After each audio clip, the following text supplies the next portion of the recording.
It's what everybody wants. I want to be in the club. Sure. I'm the one that knows the real problem. Sure. Oh, you're still talking just about global warming? I'm sorry, but you're deluded, right? So no, I'm in on the real thing, right? I've discovered this thing. Overshoot. And the solutions are to overshoot rather than to symptoms. But what can I do, you're saying? I'm just one person. I gave you 5 big problems, right? Well, I've done a little homework, and I've come up with 5 big solutions to go with them. This is the part where you and I learn to be heroes. Aside from taking account of the whole bigger picture of our problems, I figured my solutions would have to satisfy 3 conditions.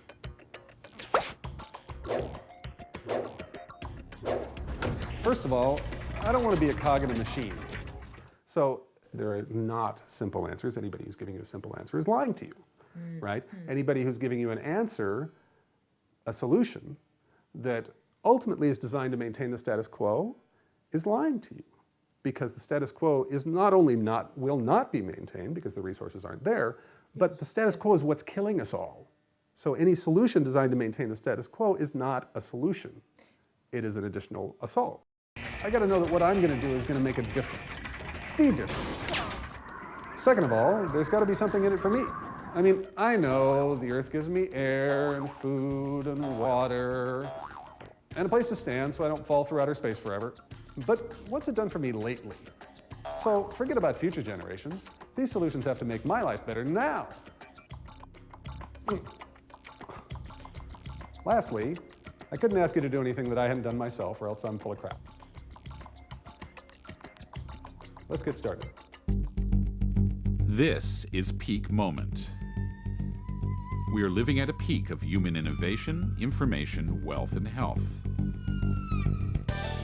But we're also at a peak of population and consumption, with rising temperatures and declining resources fueled by cheap oil and gas. Peak Moment Television, bringing you examples of positive responses to energy decline and climate change through local community action. Hi, welcome to Peak Moment. I'm Janaea Donaldson. I wanted to tape a conversation with Jon Cooksey, who's the writer-director of a new documentary called How to Boil a Frog, but Jon wasn't available. So here we have the poster, Saving Civilization with Comedy. And there is Jon in the hot pot on top of the hot planet. How to Boil a Frog. Make friends, make fun, make trouble. This is the one. Now, what? Jon, thanks for joining me. Was that the cheesiest thing ever? Well, I love it. It's quite a movie. I got to say, you know, you don't blink while we're watching this thing. I didn't blink. It's like, you've got us engaged the whole however long it is. It's like time disappears. Good work. Well, thank you. How did you get that name? What does that stand for? Well, How to Boil a Frog, initially, the subject of the matter of the movie was the spin campaign around global warming.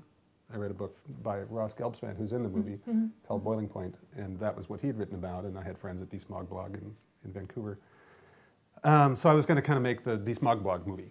I was just going to talk about the spin campaign and to disprove the global warming is happening. Global warming is anthropomorphic, that the kind of to create doubt about global warming. But I thought, well, really, it seemed like this is going to be over pretty soon. Like, I think I should move on to a different subject matter. Of course, 4 years later, it's worse than ever. But as I interviewed people around that subject, because that's where I started out, I asked a lot of people. I interviewed politicians and scientists and journalists and all these people about that particular thing. And what started to come up was that global warming was really more of a symptom of a larger problem, being our impact on the planet as a product of our numbers and our consumption and all of that multiplied by technology, because you can do a whole lot more damage with a bulldozer than with a shovel.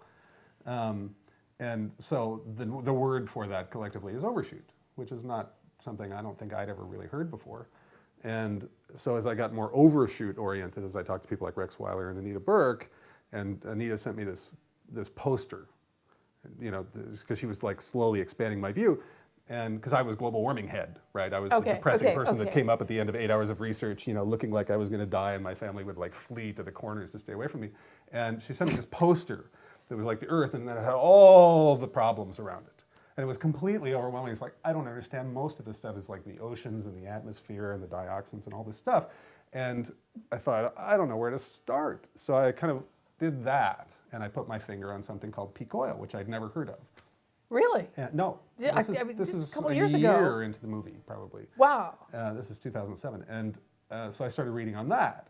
And as you know, the process of reading about peak oil is that you read everything and you go down into the abyss for about 6 months and you're depressed.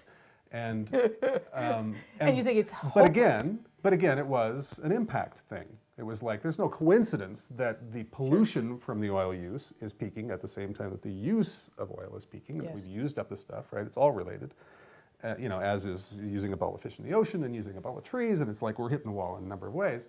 And that was kind of the difference, was that what I had seen and what I had seen in talking to scientists and was two things. One, that everything was thin sliced. You sell media thin slices news because you can't talk about the same thing every day. So instead of talking about global warming is really bad every day, it's like, today global warming killed a penguin. His name was Sammy, and here's a story of Sammy, right? And then the next day, it's like it's over here, and it's like, yeah, 7 million people died in Pakistan, but we don't know them. But it's bad because economically, they can't buy our stuff anymore. And so you have all these little tiny bits and pieces, but they're all the same story, right? And nobody was really unifying all those little bits and pieces into one thing, so that we're not just a product of the distraction industry. I really felt like somebody needed to bring them all together in a way that, that was the origin of this, right? Was to bring them all together in a way that in a 90-minute movie, which is not very much time, people could feel like, oh, okay, somebody prioritized. Somebody said, here's one central driver, and it has a name, I'm not familiar with it, but it's overshoot, and it has these symptoms. And the symptoms are, in the movie, the ones I ended up choosing, because I wanted 5, because we only have 5 fingers. Had we been... I love that. I gotta say, it's like, I can remember 5, and so let's keep it simple. Had we been centipedes, it would have been a mini-series, right? Jeez. But it was like to pick global warming and peak oil, and collectively kind of our war on nature, our assault on the environment, and overpopulation, which is both a cause and effect. And just the general topic of economic inequality, which any enlightened system kind of throws into any environmental consideration. So to bring all those things together so that in 20 minutes, I think is all I spend on that people would come out of that and say, oh, okay, well, I have kind of a sense now of what's important. And there are other problems, for sure. There's terrorism and there's medical problems and diseases and all these things, but they tend to be secondary effects of these things. I think that's part of the genius of what I saw that you were doing is you could do a litany of all the problems, the symptoms, I should say, of the inequality between rich and poor, which is one of your 5, Right. and so on. But because you got it to the core symptoms causing all of these, and the core problem, the overshoot problem, which is the big thing we don't talk about, that, it's like the news isn't going to cover overshoot, too many humans, using too much stuff. It's like, that just doesn't fit into the market system, doesn't fit into our our belief that we can keep buying and consuming forever. So you just cut right through that. Yeah, well, and you start to relate, once you get a sense of that, you get a sense of like how everything is interconnected. And I really wanted people to have that sense of understanding. It's like, well, okay, that if impact is a function of consumption to some degree, then we North Americans have much more effect than the poor guy in Africa who's going to die first from global warming. But because we have a debt-based monetary system, the deeper down you dig, right, it's like, well, we have to pay back the interest, which means we need this perpetual growth in order to keep going, so I don't lose my job and I can't pay my mortgage and I don't die in misery and my children don't die, starved to death. Right. But that's killing the planet. So, I'm kind of drawing people into this big dilemma, right, where every alternative is difficult. Yeah, and there's no clear, straight answers. No, and I think that's, again, in an 87-minute movie, I can give the impression of complexity. I can give them a sense these things are complex. There are not simple answers. Anybody who's giving you a simple answer is lying to you, right? Anybody who's giving you an answer, a solution, that ultimately is designed to maintain the status quo, is lying to you, because the status quo is not only will not be maintained because the resources aren't there, but the status quo is what's killing us all. So any solution designed to maintain the status quo is not a solution. It is an additional assault. So I made a list. I said, what do people love? It was like, huh, like everybody. Like, what does everybody love? Like, your knee-jerk reaction might be to say, well, they love their kids. Well, that's not true. First of all, a lot of people don't have kids. Second, a lot of people who have kids don't really love their kids. So there's no, to say these universal things. So I thought, well, I think everybody loves friends. I think everybody loves getting a bargain. I mean, I think there are some things that everybody loves fun. I think everybody loves tasty food. Yeah, you know? yeah. I mean, I really had to think about it to come up with, well, okay. So I said, I will not attack those things because I don't want to alienate people. And frankly, for me to present myself as some perfect person would just be absurd because I'm not, and I don't want that way. People come up to me and say, I ran my air conditioning yesterday. And it's like, what? Am I your conscience now? Don't report to me what you did. I'm just muddling through myself, right? Gandhi is but I wanted to focus in terms of reaching everybody and reaching out to everybody to say, I will not attack the things that you love. And furthermore, I love those things too. Come here. And I like that you gave us all a hug at the very beginning. That was so good. You came into the camera and you gave us a hug. It's like, you told us what the tone of this was right at the beginning. This was not, well, you did. You told us this was not going to be just a mental thing. This is a guy who cares. Well, I mean, a lot. I think a lot, and that comes through. I've gotten to like people more since I've been doing it. They've been really nice to me. That's a lot of it. Well, you want the endless credit list, all of 400 Oh my God! It's like we had a whole movie going on in the credits. All the friends that you've built. Yeah. But you also got my heart, because even after you laid out the five problems here that you just named here, and then you said, well, how did I feel about that? And you said, I felt depressed. And I was like, yes, because if somebody, it's like if you look at those the big complexity and you aren't depressed, you didn't get it. Yeah, you're either a sociopath or you're ignorant, one of the two. Or you just say didn't. But I kind of, because I had, I mean, once you're a peak oiler, you're still like it. You're just even if you do other stuff, you're kind of a peak oiler, and you're always welcoming people into the club. I just started reading about it. I'm so depressed. Yeah, I know. So I kind of wanted to represent the abyss because I think it's so important, and because particularly in North American culture, and again, we have disproportionate impact in every area. Our whole culture is against grieving. Right, it's against covering up death. It's against, our animals die and we'd like send them off to the furnace and whatever. I mean, that's the saddest we get. Our cat died and we wept, right? But do I weep over the people in Africa? No, I don't. Do I weep over the death of the American dream? No, I just try to hang on tighter to my stuff. Do I cry at the clear cuts? No, I cry at TV shows. No. Glee makes me cry, right? So because of that, I wanted to at least represent the grieving process, and ultimately, because the movie was going to zip by, I thought, well, I want to name it, first of all. I want to name the fact that I went into the abyss when I found all this out. But I also wanted to kind of set that in motion to say, I'm going to keep a lot of shiny objects going at a very fast pace. In this movie. And I'm going to tell you all these problems, and you won't be able to remember all the details because that's not important, but you will feel convinced, which is much better than being convinced, because that's not really possible. And then I'm going to give you this set of solutions, and you'll feel like, oh, okay, well, that was more than two-thirds of the movie, and so I feel like, oh, there's some stuff I can go do. That's all good. But once you go away, having opened up that wall temporarily, as I think people will only do for a comedy, you'll then walk out of the theater and you'll put your shield back on and you go out in the world. And having done that, I think people will go away and grieve, and it's inevitable. They will go away, particularly if they're supported by a community, and I hope we can supply that through the website and just numerous other mechanisms.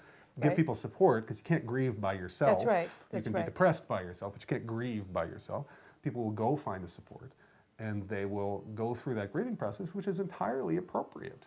Yeah, I mean, you can't move. It's like you showed us in the movie when you are grieving and you're just going to lay down and die and give up on the whole thing. The coffin. Complete in the coffin and the whole. I shouldn't give away too much of this movie. And then you say, but wait, I can't. My daughter. I mean, you found what it is you love. Right. You had to live for. It's silly. It's all bull anyway. The whole thing of like, oh well, there's no hope. I'm just gonna, drink until the end, and it's all like, not really. You say you're really depressed. If I held a gun to your head, guess what? You'd run away. So apparently you do want to live. Yeah. Right? That's true. So that's it really true. is crap. this is what you're telling me. What you're telling me is it's too difficult to take on the responsibility of knowing all this stuff and Because you have to choosing change your do something, life. Because then you have to spend all your time thinking about it. And you have to feel- Every time you leave the lights on, you think, oh my God, I left the lights on. And you're right? going to feel guilty if you didn't. Right, exactly. All right. And so that, yes, it's a burden. So I don't Yes, want to it beat is a burden. myself up. No, so I thought, okay, well, let me at least name those emotions as I went by. But at the same time, in the same way, try to give people a spin, because everything new is good, on solutions that would be memorable enough that they could walk out. And again, just no more than the fingers. But the spin being that you've been drenched with light bulbs made with mercury that you then throw away, and then they create horrible problems that fluorescence didn't. You've all those sort of hypocritical things, all the green consumption. But this is to the real thing, and I think it was for me. It's a compelling thing.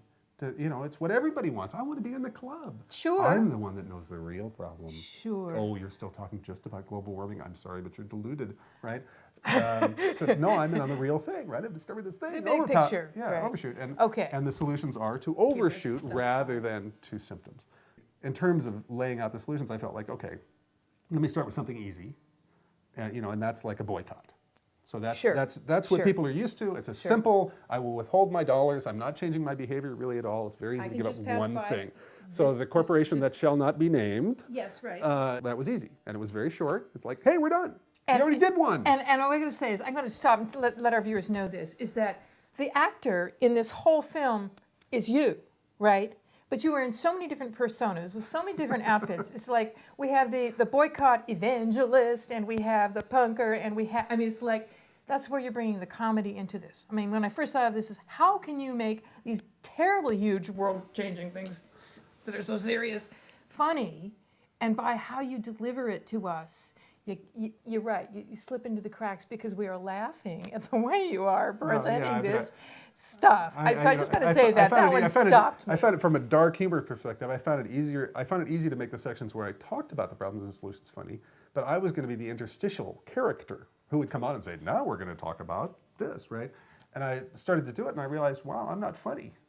Like, that's not good. Like, it's like, oh, here's the boring guy again. And then here's the funny, oh, here's the boring guy's back. That was the very first thing we filmed, was that boycott thing, and I had written it. And I was like, I can't do this. I can't not be funny. I thought, what am I going to do? What am I going to do? What am I going to do? And I thought, I'll be an evangelical preacher. That's what I'll do. And he was so good. And we went and we shot it, and I had only barely learned it. It was the first thing that I had memorized, is like not what I do for a living. And I wasn't 100% convincing, and my hair was kind of funky, and it was actually the last thing we shot. I finally went back at the end, after having watched it over and over and over again for 3 years, went back and did it again, and that gave rise to I was with you, brother. I was with you. It was fun, actually. So we started there with the boycott. It was like, that's easy, it's short. Then moved into, I think what people expect is the green consumption. Yeah. Well, tell me what to buy. Yeah. And the message was like, well, how about if you don't buy? Right? But again, I'm not going to attack buying stuff, because people really like buying stuff. Yeah. Frankly, I like buying stuff. Yeah. So, okay. So going into that was where I kind of had to split, because it was like, well, all right, it's a subject area really to consume differently, and reduce impact, kind of. And so light bulbs was what it ended up being. Instead of changing your light bulbs, change your light bulbs. And what's really nice is by talking to people about who enjoy or get a thrill out of using less, and having their kids learn that, and buying at the thrift store, and the adventure is still there. Yeah, absolutely. And I would add that human beings, I think, have a need for novelty and beauty. And I think at this culture, the way we tend to get that is going to be buying things. Yeah. And so, there's some primary needs that we're still having to get met in the big picture. I mean, that one became a three-parter, because it was talking about the impact of beef, particularly, and giving up beef, which again is easy if you can still eat all your other kinds of meat. Yes, that's true. Although the vegans and the vegetarians tend to fight in the aisles after the movie's over, and one having one child, which is again wading. It's like I'll wade into every subject that makes people assassinate. Having one child, which you're aiming for the developed world.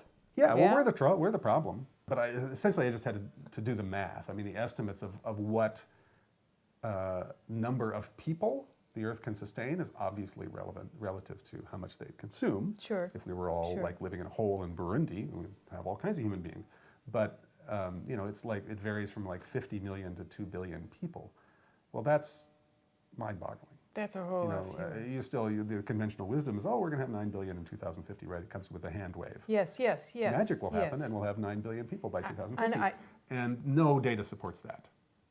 And the data supports the fact from, you know, a degreening the revolution, you know, the green counter-revolution as oil goes away and all those things, is that we're going to have some serious problems and we're not going to be able to support that many people.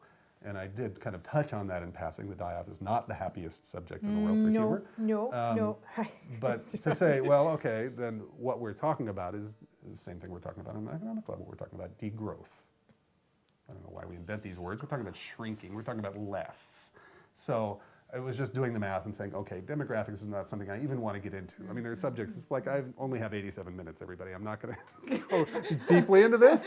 But, you know, demographic thrust is huge. You know, there's still a lot of teenagers out there. They are going to have babies all over the world. That is going to happen. The population is going to grow up. But where we need to get to is something much more like 2 billion people at a much more equitable level of consumption worldwide. And prefer to do it by choice. And yes, prefer to do it by choice. But mostly it was just to point out to say, look, this, if we don't talk about this, we're stupid. There's no point in talking about anything else. We need to take, you know, every North American child is just this voracious Godzilla of consumption. And I love mine dearly, but, you know, we just have to look at that. We can't close our eyes to that particular subject. So that was kind of, those three collectively, the kind of the buying used or the trading, those kinds of old barter economy sorts of things, which are interesting and rewarding, and you know, having a whole community come out and bring all their clothes out. Fascinating. Like instead of giving it to charity, everybody brings it out and does a clothing swap. I heard about that. It was like, what a great idea. Because you get to go shopping for free. That's right. Look, I brought home new clothes that I've never had before. Not only that, you get to look them trying that on and they look good. I mean, it's like you have a whole fun, you know. So there's fun this whole idea. community, and it builds community. It has all those wonderful effects, right? So that was all kind of in the consumption area. And the center one really, it became obvious as I was talking to people that the people that I was talking to had gone through some sort of change. They had started to value things differently. And some people that's a religious or an aspect of their religious thing that they already had, or they get religious, or they just develop their spirituality more, or they just start to literally, like economists, value things differently. Well, if a human being is worth more than 10 cents, maybe we shouldn't just kill them all with our behavior. So in any way, collectively, that became kind of the change of heart, the sort of spiritual change of heart, that either you'll do stuff and you'll start to feel different, or you'll feel different and you start to do stuff. We have 3 minutes, keep going. 3 minutes. Then the fourth level was like, okay, well, that's all great. That stuff that you can do around the house and by contemplating your navel, it's all very important. But if we don't get out and kick some ass, they're going to eat us up. Like the wholly owned subsidiaries of the corporations called governments, not to put too broad a satirical point on it, need pushback. There are good people there. You know, there are people, they are mostly not sociopaths. They respond to, you look at me skeptically, they respond to pushback, if nothing else, because it's in their It's bad in their best interest. publicity at this point. They don't get reelected, the stock goes down, whatever their motivations are. So we have to push back. That has to be part of your life. And that was something that I personally felt I needed to demonstrate, because I'm not an activist, I'm not a pushy person, I'm not any of those things, right? It was like, well, I got to show that this can be fun. And again, it became something that was tribe building. It was like, well, okay, if we have a sense of humor, let's all go do it together, and it's kind of fun. So the activism was a really important piece. And then it was like, and that was originally, that was the end. Those were 5 pieces, right, somehow. But the last 2 were fighting government and fighting corporations, and finally I couldn't tell them apart. It was like I couldn't pull them apart. So I thought, well, okay. And it became obvious that all of those things together were not adequate. Like we would have to relocalize, we would have to shrink our footprints, we would have to use less and grow food locally. I mean, we have big food problems coming up and so on. And so relocalization became that kind of that final piece.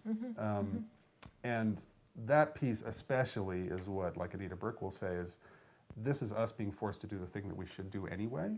Because when I talk to people about peak oil particularly, but about all these things, the thing that I found that they most had in common that I could reach them on was loneliness. You know, I would say to, you know, I would talk to frustrated peak oil activists. Well, I tried to tell him and he wouldn't listen to me, right? And I'd say, well, try it a different way. Say, dear friends, does your best friend live right next door to you, or does your best friend live 3,000 miles away? And universally, people would say, my best friend lives 3,000 miles away. So when you were 5, did you think you were going to grow up to stare at a screen all day long and never get outside? Is that what you thought? Do you have enough time to hang out with your friends and just eat great food? Do you ever play live music or listen to live music with your friends? Do you have time to just sit and talk about how you feel and what your day was like over a glass of wine with the people that you love the most every day for 2 or 3 hours? People were like, no. Oh, and hungry to do that. And yeah. you know, and I say, well, here's the good news. The only thing that has to happen for that world to come about is for oil to peak and decline. And the good news is it's about to. Like, huh? Right? And it's like, am I leaving out certain details of what's going to happen when peak oil declines? Yes, I am. But the point is, and I think this was Anita's point, is that we are in this void. You know, we've built a culture that's all about isolation and loneliness and separation and having mine is separate and keep it over here, right? And I understand that. I like my privacy. I like to have my separate thing. The hardest thing about getting people out of their cars, I discovered, is the only time they're alone. They don't get to be alone. They only have people yammering at them, right? That's right. So I understand, and we have privacy needs and all those things, but we've become so isolated that you know that becomes the spiritual void, and then your strength is sapped, and then you don't have the juice to be funny and have fun and go out and do these things. So a lot of what the movie built on ultimately was tribal. I mean, that's the underlying message of a lot of those things ultimately was community building. But not being lonely. I mean, not community like some faint thing out there called community building. Really, you having more friends, you personally having more friends. And I think people identify me as being one of them after they see the movie, which is kind of cool. I mean, that was kind of the point. You're going to have 1 million friends. Yeah, good luck. Good luck. People calling you and writing a review. I'm with Jon Cooksey. This man, I mean, you've got to see How to Boil a Frog. It is... Well, it's a work of art. I'd say it's a work of genius. I think it's astounding to put comedy to the really big problems and come back to the point of the heart. You know, you just didn't rattle it off from your head. We got it from you. Not just those 5 hands, but from Change of Life. Thank you. You're welcome. You're watching Peak Moment. This is a peak moment. Join us next time. I'm Janaea Donaldson. My guest is Jon Cooksey. See you again.